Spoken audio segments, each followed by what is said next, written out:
अस्सलाम वालेकुम जी।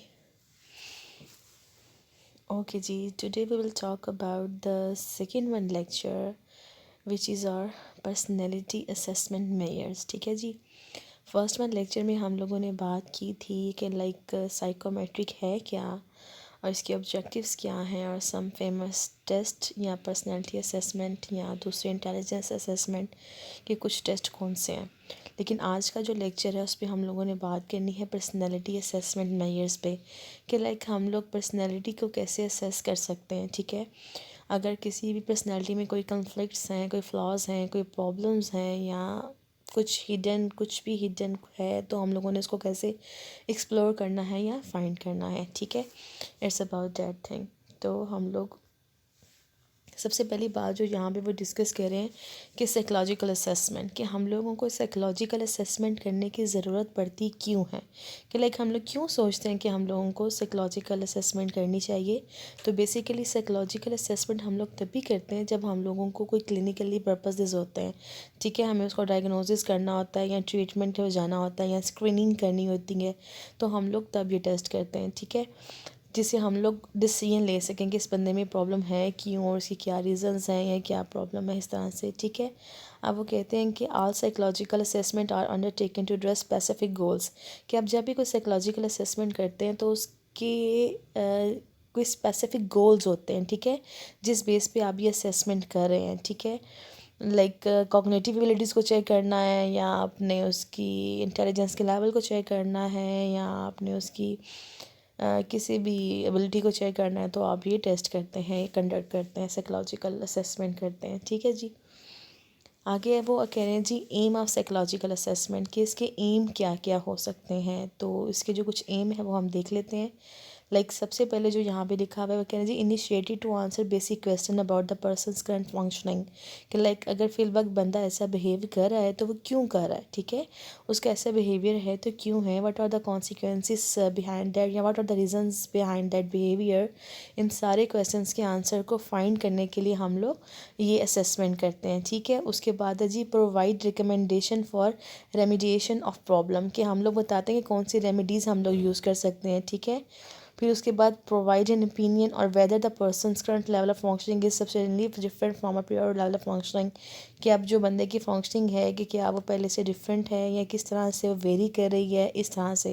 यहाँ पे एग्जांपल भी दिए उन्होंने साथ में ही, कि बिफोर अ कार एक्सीडेंट और अ वर्क रिलेटेड इंजरी, कि लाइक कार एक्सीडेंट से पहले रोकियाँ हैं या वर्क रिलेटेड इंजरी है, उस चीज़ को चेक करने के लिए। ठीक है, वो कहते हैं इंटरवेंशन फोकस सर्विसेज, कि हम लोगों ने जब किसी चीज़ को इंटरवीन करना हो तो हम लोग ये कर सकते हैं। The psychological assessment is not a stand alone service, वो कहते हैं कि ये एक अकेला टेस्ट नहीं जस्ट किया जाता। फॉर एग्जांपल, अगर मेरे पास कोई भी क्लाइंट किसी प्रॉब्लम को लेके आता है, तो ऐसा नहीं कि जस्ट मैं उसको साइकोलॉजिकल असेसमेंट करूँगी या कोई भी पर्सनैलिटी टेस्ट करूँगी, दैट्स इट, नो। इसके साथ साथ हम लोग उसके मेडिकल टेस्ट भी कर रहे होते हैं। ठीक है, ताकि हम लोग उसको बेटर ट्रीटमेंट दे सकें।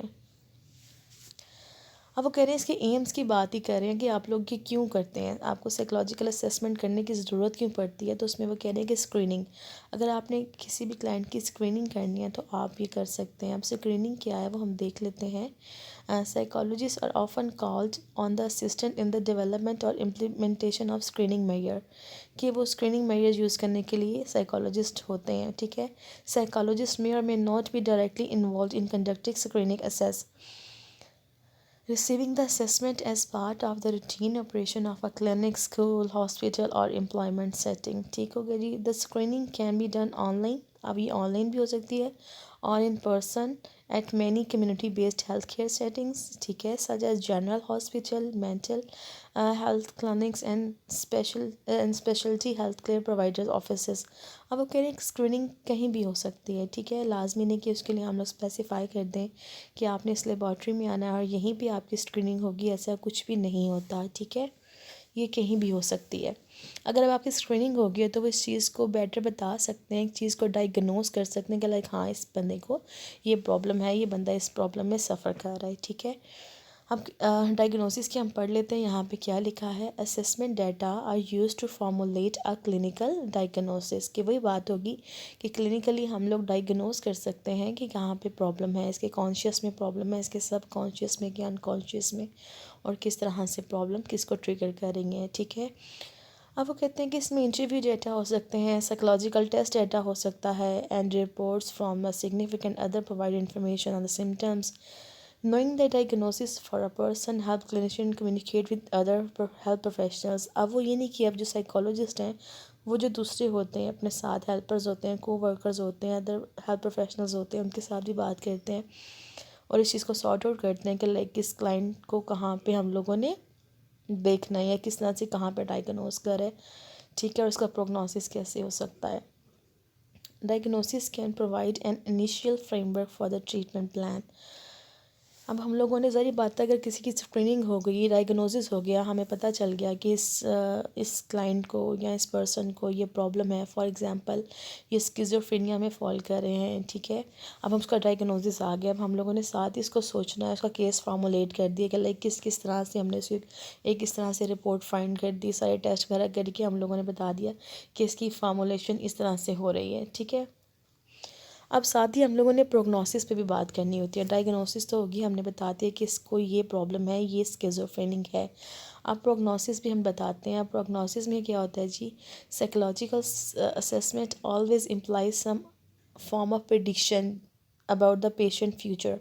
अब प्रोग्नोसिस क्या है, जिसमें हम लोग पेशेंट की कंडीशन को देखते हुए फ्यूचर प्रडिक्शन दे देते हैं, फ्यूचर प्रडिक्ट कर देंगे लाइक अगर इसकी कंडीशन ऐसी ही रही या इसके सिम्टम्स इतने ही सवेयर रहे तो ये इन फ्यूचर इसको ये प्रॉब्लम हो सकती है। फॉर एग्ज़ाम्पल, अगर मेरे पास कोई क्लाइंट आता है, उसको बीपी की कंप्लेन है, उसका बीपी बहुत ज़्यादा है, 220 215 इतना ही आ रहा है, तो ज़ाहिर बात है फिर मैं क्या करूँगी, डायग्नोस तो कर दी कि उसका बीपी प्रॉब्लम है, फिर मैं उसको प्रोग्नोसिस दूंगी और ये बोलूँगी कि भाई अगर आपका बीपी इतना ही रहा तो फिर आपको फालिज का अटैक हो सकता है या आपकी नर्व्स ब्रेक हो सकती हैं, कुछ इस तरह का। अब ये क्या है, ये मेरा प्रोग्नोसिस है कि मैंने फ्यूचर प्रेडिक्ट कर दिया, कि उनको बता दिया कि इन फ्यूचर इसके कॉन्सिक्वेंसेस इतने सीवियर हो सकते हैं। ठीक है, अब वो कहते हैं prognosis refer to the use of assessment data. अब इसमें हमने असेसमेंट डाटा यूज़ करना होता है in combination with relevant empirical literature to make prediction. In short हम लोग प्रोग्नोसिस में जस्ट प्रडिक्ट करते हैं और बताते हैं कि लाइक आप इस चीज़ को यहीं पे रोक लें या हमें इस चीज़ को यहीं पे रोकना है। अगर ये चीज़ या सिम्टम्स मज़ीद सवेयर हो गए तो क्लाइंट की हालत ज़्यादा ख़राब हो सकती है। ठीक है, इसे प्रोग्नोसिस कहते हैं। अब वो कहते हैं हमारी प्रेडिक्शन में समटाइम्स कुछ एरर भी आ जाते हैं, कुछ ट्रू पॉजिटिव होते हैं, कुछ ट्रू नेगेटिव होते हैं। ऑब्वियसली वो डिपेंड करता है, पर्सन टू पर्सन वेरी भी करता है। ठीक है, लाइक ये साइड पे पिक्चर आप देखने बड़ी मज़े की बनी हुई है। लाइक वही बात है कि ट्रू प्रोग्नोसिस आपका ट्रू है कि नेगेटिव है। अब लाइक वो एक मेल बैठे हैं और वो उसे कह रहा है कि great new you are pregnant, so it's natural कि वो तो नहीं हो सकता, आदमी तो नहीं हो सकता। तो वही ये कह रहे हैं कि लाइक हमेशा ये बात सच नहीं हो सकती, इसमें कुछ या कभी कभार हम लोगों की फॉल्स प्रोग्नोसिस भी होता है। ठीक है, हाँ। अब वो क्या है कि कहते हैं साइकोलॉजिकल असेसमेंट में फिर आप लोग उसका ट्रीटमेंट भी प्लान कर लेते हैं। लाइक अगर आपने साइकोलॉजिकल असेसमेंट की है ना, आपको पता चल गया कि इसमें ये प्रॉब्लम्स हैं, फिर आप उसका ट्रीटमेंट प्लान कर लेते हो कि लाइक मैंने इसको किस तरह से ट्रीट करना है, या मैंने किस तरह से इसकी फैमिली से हेल्प लेनी है, इसके फ्रेंड से हेल्प लेनी है, या इसके को वर्कर से हेल्प लेनी है, कौन कौन मुझे किस तरह से इसमें हेल्प आउट कर सकता है। ठीक है, इसमें फिर हम लोग इस चीज़ पर फोकस कर लेते हैं। केस फार्मूलेशन तो हमारे पास आ गई थी पीछे। अब हमें ट्रीटमेंट पे फोकस करना होता है कि लाइक हम लोगों ने शॉर्ट टर्म कौन से गोल अचीव करने हैं और लॉन्ग टर्म कौन से गोल्स अचीव करने हैं। ठीक है, शॉर्ट टर्म और लॉन्ग टर्म दोनों तरह के गोल्स को हम लोगों ने यहाँ पे मेंशन करना होता है। और फिर ट्रीटमेंट की मॉनिटरिंग के लाइक जो हमने शॉर्ट टर्म गोल बनाए थे, क्या उनको प्रॉपर मॉनिटर करना है कि क्या आया वो हम लोगों को अचीव हो रहे हैं कि नहीं हो रहे हैं। ठीक है, और फिर उनको वैल्यूएट भी साथ साथ करना है। अब वो कहते हैं कि psychological testing it's not a easy task at all, कि लाइक कि इतना इजी नहीं है कि हर कोई इसको कर सके। ठीक है, अगर आपने साइकोलॉजिकल टेस्टिंग करनी है तो इसके लिए एक्सपर्टाइज होना बहुत ज़्यादा ज़रूरी है। हर कोई इंसान या हर कोई आम इंसान या कोई भी ऐसे यूं ही बगैर स्किल्स के ये टेस्ट यूज़ नहीं कर सकता, ठीक है। क्योंकि कुछ कमांड्स चाहिए होती हैं, कुछ स्किल्स चाहिए होती हैं, कुछ एक्सपर्टाइज चाहिए होती हैं जो कि साइकोलॉजिस्ट के पास होती हैं, तो वही टेस्ट कर सकते हैं कंडक्ट, अदरवाइज़ ये टेस्ट कंडक्ट नहीं हो सकते, ठीक है। वो यही कह रहे हैं कि स्टैंडर्डाइजेशन, क्योंकि हम लोगों ने चेक करना है कि पहली बात तो ये कि जो टेस्ट आप किसी क्लाइंट का लेने जा रहे हैं या उस पर करने चाह रहे हैं, क्या उसकी स्टैंडर्डाइजेशन कितनी है, उसकी रिलायबिलिटी लेवल क्या है, उसकी वैलिडिटी क्या है, उसके नॉर्म्स क्या हैं। हमें हर एक चीज़ के बारे में डिटेल में पता होना चाहिए, ठीक है। जब तक हम लोगों को नहीं पता, हमें इन टर्म्स का ही नहीं पता, तब तक हम लोग ये टेस्ट कंडक्ट नहीं कर सकते, ठीक है। अब कोई भी टेस्ट तक तब हम कहते हैं कि हाँ ये बेहतरीन टेस्ट है अगर उसकी स्टैंडर्डाइजेशन, उसकी रिलायबिलिटी, उसकी वैलिडिटी बहुत अच्छी है, ठीक है। हम लोगों ने इन चीज़ों को लाजमी चेक करना है, और साइकोलॉजिकल टेस्टिंग में तो ये तीनों चीज़ें बहुत इंपॉर्टेंट हैं, ठीक है जी। अब वो कहते हैं कि साइकोमेट्रिक कंसिडरेशंस की वही बात कि जो मैंने आपको पीछे बताया कि कोई भी टेस्ट आपने करना है तो आपने उसकी साइकोमेट्रिक कंसिडरेशंस देखनी है, कि पहले आपने चेक कर लेना है मैनुअल में उसके, या उसके बारे में सर्च कर लेनी है कि इस टेस्ट की स्टैंडर्डाइजेशन क्या है, इस टेस्ट की रिलायबिलिटी कहाँ पे फॉल कर रही है, इसकी वैलिडिटी कहाँ पे फॉल कर रही है, ठीक है। उसके बाद फिर आप सोचें, और यही 3-4 चीज़ें हैं जो आपको बताएंगी कि ये टेस्ट कितना अच्छा हो सकता है, कितना अथेंटिक है, या कितने अच्छे रिज़ल्ट दे सकता है, ठीक है। अब स्टैंडर्डाइजेशन की डेफिनेशन को हम लोग रीड कर लेते हैं कि यहाँ पे स्टैंडर्डाइजेशन को वो किस तरह से डिफ़ाइन कर रहे हैं। To reduce variability in the testing situation, ठीक है। Test develop provide detailed instructions regarding the nature of the stimuli, administrative procedures, time limit, and the types of verbal probes, and वो कहते हैं स्टैंडर्डाइजेशन में वो बताते हैं कि आपने किस तरह से टेस्ट उस पर करना है, ठीक है, किस तरह से कंडक्ट करना है, टाइम कितना होगा, सिचुएशंस कैसी होंगी, और वहाँ पे जो स्टिमुलाई है उसकी सिचुएशन कैसी होनी चाहिए, टाइम लिमिट्स क्या है, ये वर्बल प्रॉब्स हैं वो कितने यूज़ करने हैं, इस तरह की सब चीज़ें आपने, ये स्टैंडर्डाइजेशन है कि एक स्टैंडर्ड सेट करना है, ठीक है, एक मियार सेट करना है। हर टेस्ट का अपना स्टैंडर्ड होता है, आप उसका स्टैंडर्ड चेक कर लें पहले, उसको अच्छे से पढ़ लें, और उसके बाद उस टेस्ट को कंडक्ट करने का सोचें। It is essential that psychologist are trained in scoring the test. अब वो कहते हैं टेस्ट तो कंडक्ट कर लिया, अब उसको स्कोर कैसे करना है भाई, ये बड़ा इंपॉर्टेंट बात, इसलिए बड़ी इंपॉर्टेंट बात है। अब उसकी स्कोरिंग हर कोई नहीं कर सकता। उसकी स्कोरिंग करने के लिए ना, अब कोई भी साइकोलॉजिकल टेस्ट होता है ना, तो उसके साथ उसका एक मैनुअल होता है, ठीक है। अब विदाउट मैनुअल हम लोग उसकी स्कोरिंग नहीं कर सकते, हम उसका एनालिसिस नहीं कर सकते, ठीक है। जब तक हमारे पास टेस्ट, ठीक है, टेस्ट हमें कहीं से मिल गया, अगर उसका मैनुअल नहीं मिला तो हम लोग कैसे स्कोरिंग करेंगे। तो मैनुअल का होना बहुत ज़रूरी है, मैनुअल से ही देख के आप लोग स्कोरिंग कर सकते हैं, ठीक है। अब रिलायबिलिटी में वो क्या चीज़ बताते हैं वो देख लेते हैं। उसमें 3 चीज़ें बता रहे हैं। इंटरनल कंसिस्टेंसी होनी चाहिए, टेस्ट रीटेस्ट रिलायबिलिटी होनी चाहिए कि एक बार टेस्ट किया दोबारा किया तो फिर वही चीज़ होनी चाहिए। इंटर रेटर यानी इंटर स्कोरर रिलायबिलिटी। अब इनको हम लोग 1 बाय 1 देख लेते हैं क्या चीज़ें हैं। इंटरनल कंसिस्टेंसी में वो कह रहे हैं जी, whether all aspect of the test contribute in a meaningful way to the data obtain, कि वही चीज़ें कि जो डाटा हमें मिल रहा है उसमें कंसिस्टेंसी कितनी है, या किस तरह से कंट्रीब्यूट कर रहे हैं और कितना मीनिंगफुल है। अब टेस्ट रीटेस्ट रिलायबिलिटी क्या है, if the person was retested at some point after the initial test, कि हम उसके बाद भी चेक करेंगे क्या वही रिजल्ट हैं, कुछ चेंज हो गए हैं, इस तरह से।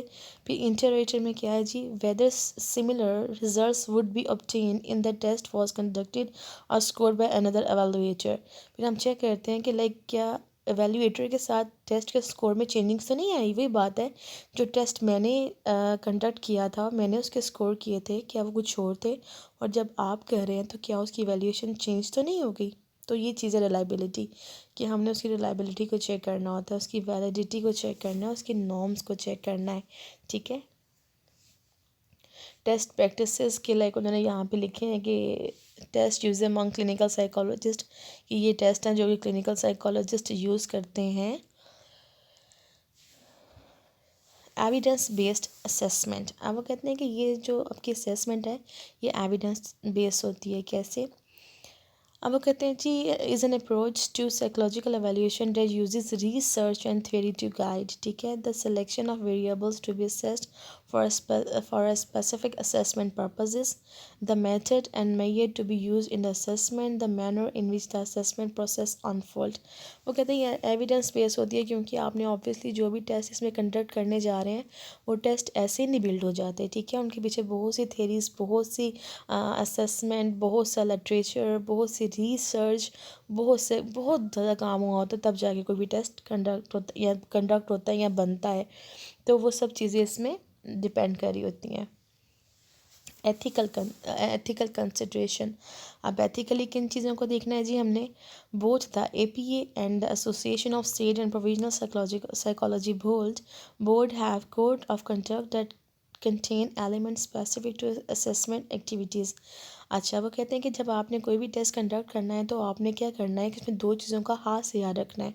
पहली बात ये कि अगर आप किसी पे टेस्ट कंडक्ट करने जा रहे हैं तो आप उसको इन्फॉर्म करें, ठीक है, उसको पहले बताएं, उससे परमिशन लें कि I am going to conduct this test, क्या मुझे अलाउ करते हैं इस चीज़ के लिए। अगर वो अलाउ करते हैं तो उसके बाद, और दूसरी बात जो इम्पोर्टेंट चीज़ है कि कॉन्फिडेंशियल, कि आपने जितनी इन्फॉर्मेशन आपको मिलेंगी आपने उसको लीक आउट नहीं करना। ये चीज़ याद रखिए, एज अ साइकोलॉजिस्ट आपने कभी भी अपने क्लाइंट के ट्रस्ट को ब्रेक नहीं करना। देखिए ना कि क्लाइंट अपने डॉक्टर के साथ, अपने साइकोलॉजिस्ट के साथ अपनी पर्सनल से पर्सनल बातें भी शेयर कर देते हैं, ठीक है। अब ऐसा नहीं कि आपने कहना कि ओ माय गॉड इसने मुझे सब कुछ बता दिया और आप जाके गलती से भी वो बात किसी और से कर दें, तो ऐसा नहीं होना चाहिए। चीज़ें कॉन्फिडेंशियल होनी चाहिए कि लाइक अगर किसी ने आप पे ट्रस्ट किया है तो आपने उसको फुलफ़िल करना है, उनके ट्रस्ट को ब्रेक नहीं करना, ठीक है मेरा बेटा। इस चीज़ का ख्याल रखना होता है इसमें। अब आते हैं हम लोग पर्सनैलिटी मेयर पे कि कौन कौन से पर्सनैलिटी मेयर हैं जिस पे हम लोगों ने बात करनी है। अब वो कहते हैं कि पर्सनैलिटी मेयर, सबसे पहले तो मैं आपसे पूछूं कि पर्सनैलिटी है क्या, तो लाइक आपके ज़हन में क्या आता है कि पर्सनैलिटी क्या है, किसे कहते हैं पर्सनैलिटी, लाइक कैसे बन जाती है पर्सनैलिटी। अगर हम लोग अपने माइंड में दो अपने फ्रेंड्स लेके आते हैं, फॉर एग्ज़ाम्पल अगर मेरे माइंड में मेरी दो फ्रेंड्स आती हैं, मरियम एंड फरियाल, तो लाइक उन दोनों की पर्सनैलिटीज़ क्यों वेरी हैं, लाइक दोनों गर्ल्स है ना और दोनों की एज भी ऑलमोस्ट सेम है, तो फिर दोनों की पर्सनैलिटी क्यों वेरी है। लाइक कौन सी चीज़ है जिस बेस पे एक इंसान दूसरे से मुख्तलिफ होता है, या वो कौन से फैक्ट्स हैं जिस बेस पे हम कहते हैं कि यार इसकी पर्सनैलिटी तो कमाल की है और उसकी पर्सनैलिटी तो यार बड़ी बड़ी फ्लॉप है, बड़ी थक्कर टाइप है, लाइक इस तरह की बातें। तो पहले आपको यहाँ पे पर्सनैलिटी का कॉन्सेप्ट क्लियर करना है कि पर्सनैलिटी एक्चुअली है क्या, ठीक है। पर्सनैलिटी बेसिकली डिफरेंट ट्रेड्स को कहते हैं, डिफरेंट कैरेक्टरिस्टिक्स को कहते हैं। अब हर इंसान के अंदर डिफरेंट ट्रेड्स होती हैं, डिफरेंट कैरेक्टरिस्टिक्स होते हैं, जिससे मिलकर इंसान की पर्सनैलिटी बिल्ड होती है या इन्हांस होती है या कंस्ट्रक्ट होती है, कोई भी वर्ड यूज़ कर लें, ठीक है। तो ये बात यहाँ पे होगी। अब वो कहते हैं कि पर्सनैलिटी मेयर, अब किसी की पर्सनैलिटी को हमने मेयर करना है या उसमें हमें कोई फ्लॉ अगर कोई प्रॉब्लम नज़र आ रही है तो उसको हमने देखना है, ठीक है। Like the power are situational influences, and those arguing of the power of personality were both correct. Both situational characteristics and personality characteristics can enhance the addiction. अब वो कहते हैं कि सिचुएशन पे डिपेंड कर रहा होता है कि वो इंसान पर, क्योंकि कुछ लोग होते हैं वो सिचुएशन के अकॉर्डिंग अपनी पर्सनैलिटी को मोल्ड कर लेते हैं, तो वो यही कहना चाह रहे हैं कि सिचुएशनल करेक्टरिस्टिक्स और पर्सनैलिटी करेक्टरिस्टिक्स दोनों चीज़ें मिलकर इन्हांस कर रही होती हैं और बता रही होती हैं कि इंसान का बिहेवियर कैसा होगा, ठीक है।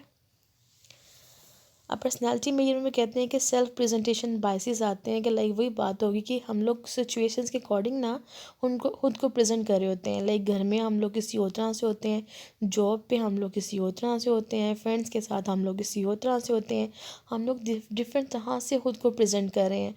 और यही वजह है मेरा बच्चा कि हम लोग खुद को प्रेजेंट करते करते, खुद को मैनिपुलेट करते करते अपने एक्चुअल सेल्फ से, जो हकीकत में हम हैं, हम उससे बहुत दूर निकल जाते हैं, बहुत ही दूर। क्योंकि हम लोग देखो ना, हम लोग कहीं ना कहीं ये चीज़ गलत कर रहे हैं। लाइक हम लोग डिफरेंट पर्सोनाज यूज़ कर रहे हैं, डिफरेंट मास्क यूज़ कर रहे हैं, जो कि गलत बात है।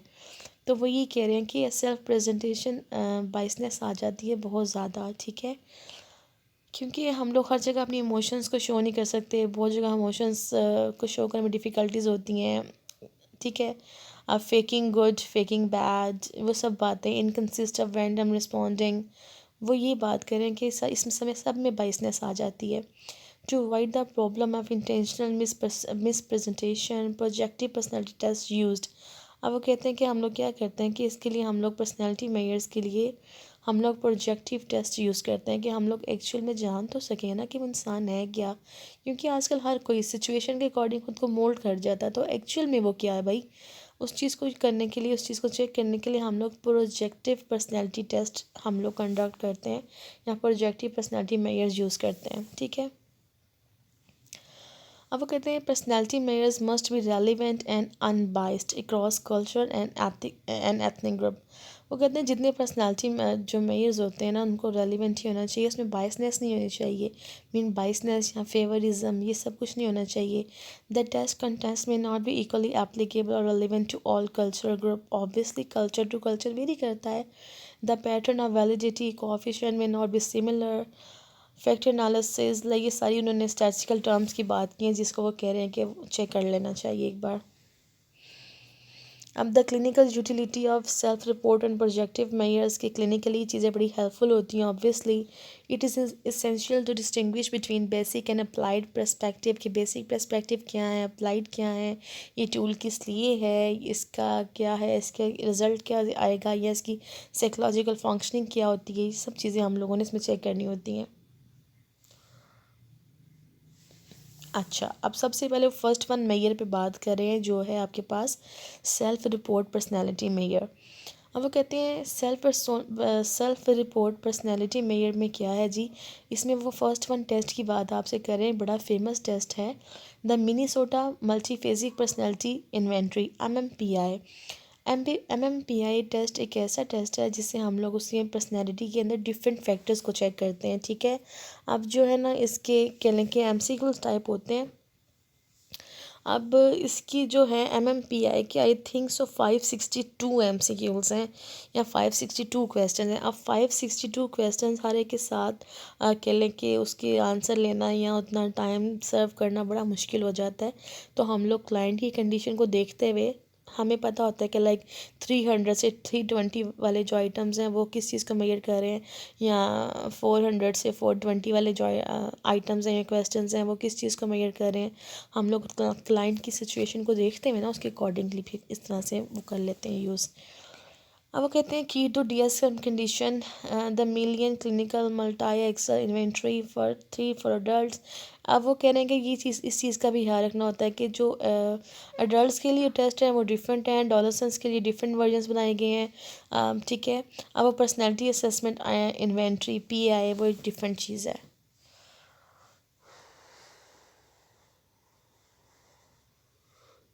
अभी आपको मैं ये बता रहे हैं उसकी असेसमेंट से रिलेटेड हमें सबसे बेहतर उनके मैनुअल से पता चल सकता है। जब तक आप उनके मैनुअल ना देखें तब तक आप नेट से निकाले हुए किसी भी डाटा पर रिलाय मत करिए। ये सारे उसके स्केल्स का बता रहे हैं कि स्केल 1 में क्या है कि उसकी हाइपोकॉन्ड्रियास को पता चलेगा, स्केल 2 में डिप्रेशन को फाइंड करते हैं, स्केल 3 में हिस्टीरिया को फाइंड करते हैं, स्केल 4 में उसके साइकोपैथिक को, जैसे मैंने बताया कि इसके आइटम्स बहुत ज़्यादा हैं तो इसकी डिफरेंट स्केल्स उन्होंने बना दिए हैं और डिफरेंट स्केल्स डिफरेंट चीज़ों को फाइंड करते हैं। जैसे स्केल नंबर 8 है वो स्किज़ोफ्रेनिया को फाइंड कर रहा है, स्केल नंबर जो 9 है वो हाइपोमेनिया को फाइंड कर रहा है। ये सारे डिसऑर्डर्स हैं, आप लोगों ने आई होप से इसके बारे में पढ़ा होगा। Self report checklist of behaviour and symptoms. अब ये क्या चीज़ है जी, shift away from reliance on time consuming broad band test such as personality inventories and projective measures. कि आप पर्सनैलिटी इन्वेंट्रीज या प्रोजेक्टिव मेयर्स का यूज़ करते हैं। The reimbursement practices of insurance companies and health care organization, psychological assessment conducted as part of treatment provision. ठीक है जी, अब वो कहते हैं कि ये टेस्ट आप लोगों ने क्यों करने हैं, किस लिए करने हैं, वो सब चीज़ों को आपने देखना होता है। Self report checklist of behaviour and symptoms. अब इसमें क्या बात करें जी कि आउटकम क्वेश्चन बैक फिर डिफरेंट टेस्ट बता रहे हैं। ठीक है, चिल्ड्रन डिप्रेशन इन्वेंट्री है, बैक डिप्रेशन इन्वेंट्री 2 है, द सिम्टम चेकलिस्ट 90 रिवाइज्ड है, 90 आइटम मेयर्स विद 9 सब स्केल्स। ये टेस्ट बड़े लेंथी होते हैं, हम लोग पूरा टेस्ट एक क्लाइंट पे एक पर्सन पे नहीं कर सकते, हम लोग उसके डिफरेंट आइटम्स करते हैं। अब बेसिकली प्रोजेक्टिव असेसमेंट है क्या, प्रोजेक्टिव असेसमेंट कहते किसको हैं?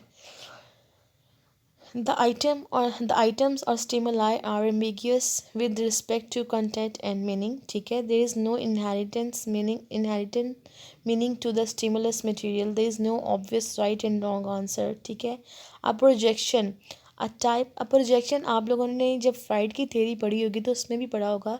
फ्राइड ने ये प्रोजेक्शन का डिफेंस मैकेनिज्म इंट्रोड्यूस करवाया था। ठीक है, अगर आपके जहन में हो तो फ्राइड ने कहा था कि प्रोजेक्शन क्या होता है, कि बेसिकली हम लोग अगर मुझे कोई प्रॉब्लम है ना, मैं उसको डायरेक्टली नहीं बताऊंगी मुझे ये प्रॉब्लम है, मैं ये कह देती हूँ कि हाँ हाँ मुझे पता है तुम्हें ये प्रॉब्लम है, तुम ऐसा फील कर रही हो। वो कहते हैं ना कि किसी के कंधे पे रख के बंदूक चलाना, ये वो वाली चीज़ होती है, अपनी अपनी अपनी परेशानी को किसी दूसरे पे प्रोजेक्ट कर देना।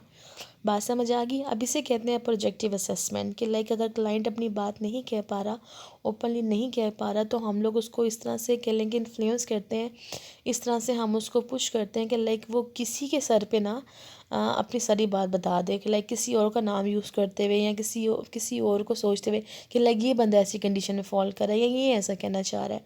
क्लाइंट अपनी सारी सिचुएशन बता जाता है, इसे हम प्रोजेक्शन कहते हैं। ठीक है, most projective test use in clinical setting do not have standardised administration scoring interpretation guidelines and other. अब वो कहते हैं कि जो मोस्टली प्रोजेक्टिव टेस्ट होते हैं इनकी कोई स्टैंडर्डाइज्ड एडमिनिस्ट्रेशन नहीं होती। वही बात है कि एक स्टैंडर्ड नहीं बताया गया कि इतनी टाइम लिमिट है जी, या ऐसी सिचुएशन में इसको करना है, इस एज लेवल पे करना है, डिफरेंट चीज़ें। ठीक है, ओनली द रुशार्क है नॉर्मेटिव डाटा। एक रुशार्क टेस्ट है, आगे मैं बताती हूँ आपको, वो कहते हैं उसकी कुछ नॉर्म्स हैं या उसकी कुछ स्टैंडर्डाइजेशन है। ठीक है,